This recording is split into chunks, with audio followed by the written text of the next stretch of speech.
اتمسفر رمضان لباجار رقا وک همو باجار دن تایبتن. ماه رمضان دا خارن و بخارنا تایبت دا آماده کرن.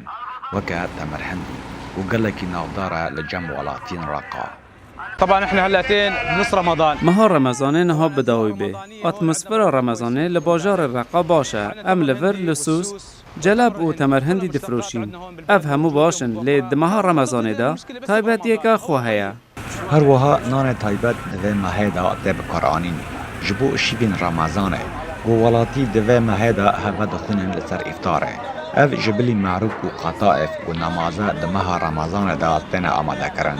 هذا هو خبز الصاج. افنان یسر سلیه اوش بو خوارنین تایبت تی آماده کرن کو گلکی نافدیرن لجم ولاتین رقا وکا ترید ارواج بو همو خوارنان تیب کار آنین لی هنجور خوارن ده مها رمضانه دا بیوینانی نابا جبر شر و رخاندن لبی باجاری چه بوی هند جواری لپیش ولاتیان هنه وکا تنبونه کهربه و او آوا قرمی لمالا خنابینن لورا لور بوزده فروتن و او پیوستی هری گرینگه دخوارن و بخوارنه ده كهرباء ما في. جبركو كهرباء الفرقتا ولاتي ناچار دبن کو بين بوزه جبو افطار ببن جبركو هروش بلاين گرمه بلنتر دبن و پیدوی با آب و بخارنا قرسینه الباردة. رمضان ایسال تا نها به آرامی در باس با تاوی و گلک تقین هاتنا چکرن لزیانی جانی تنبون ریبرکالو دنگی امریکا رقا